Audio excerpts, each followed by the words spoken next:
part 2 of my DIY air ride on a classic Mini.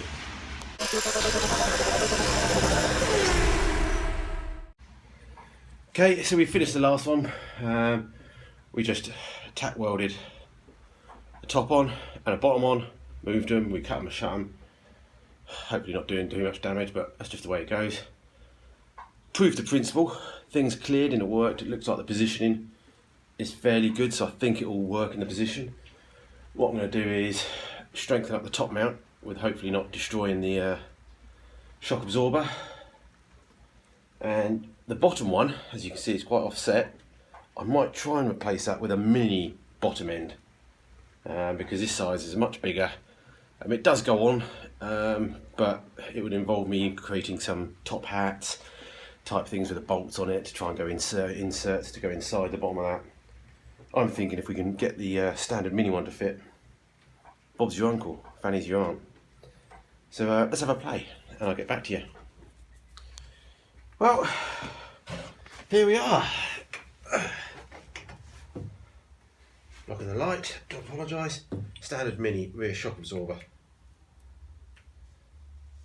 Cheap and cheerful one. New, let me stand up, give it light. New air ride shock absorber. So not much wider than our coilovers. I don't know where my values are. Let me measure it for you, just for your interest. Just go roughly, they don't go quite. So that's 75.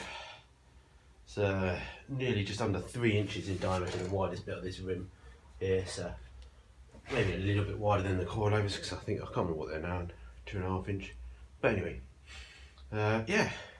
You can see why I've inflated it earlier. It's it's in the extended position, so it's not far from anyone, if not a little bit longer. So we've modified the bottom mount and welded on a mini bottom bush, so it fits on, and obviously you can see we've offset mounted it. Hopefully that'll all work. And yeah, and we've offset mounted a top one as well, very similar to like you get on the old offset coilovers. Front ones I'm pretty sure hopefully we won't need to do anything with, they should just mount on like standard coilovers. But yeah, so I don't know if we can we'll try and collapse it a bit and see if we can bear with, just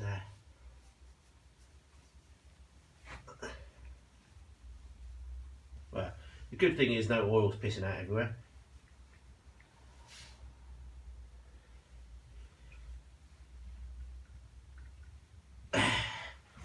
There you go, you can see in the short position, it's not really short, it might go a little bit further. I'm not too sure.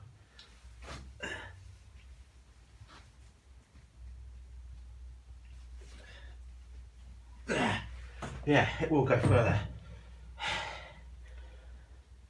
Knackered. Airline on these, this is cheap China stuff, very, very basic. Plastic external fitting, just an O-ring in there. This plastic pipe, put the fitting on. Plastic pipe goes in the O-ring and pushes through. That goes on there for some random reason, I guess, to stop the O-ring coming off. And that's it. So we've just connected it to an airline at the moment. And we'll just see if we've got any air left.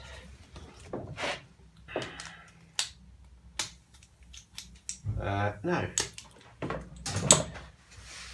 No air at all. Okay, just started the compressor up late at night, that's good. Enjoy everyone. So yeah. Ready? You can see how it works.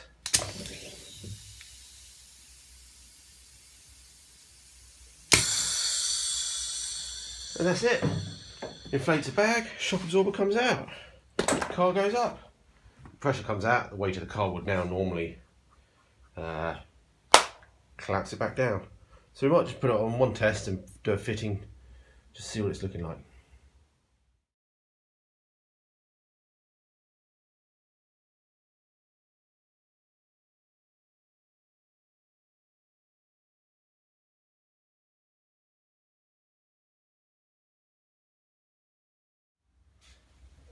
Okay, one test on the car. I've pushed it up as far as I can at the moment. Basically, it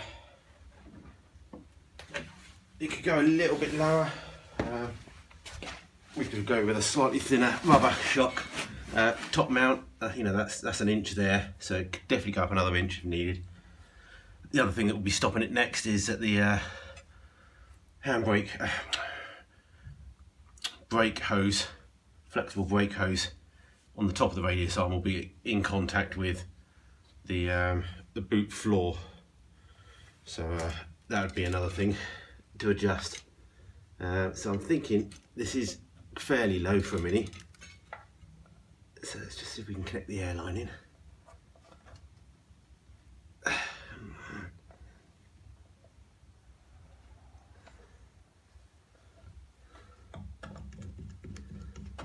Because I've managed to weld these fittings on myself, I was able to spin the shock absorber around to at least make the air fitting go quite close to the wheel well. So yeah, that's that. I don't know if we don't need a fake wheel on it, do we? Do we need a fake wheel? There you go. 10-inch wheel, put a drum on, just clears. So I didn't clear, it's got a 1/4 inch plus another drum, the drum on there. You'd get even more space. We'll take that off just so people can see it. So yeah, obviously no weight in the car. The car's up in the air, so no car going up or down. So yeah.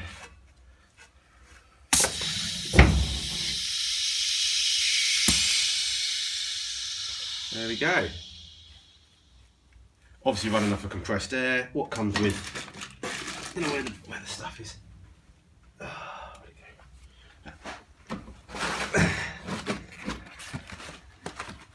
You get like a little, I think they call it in the air,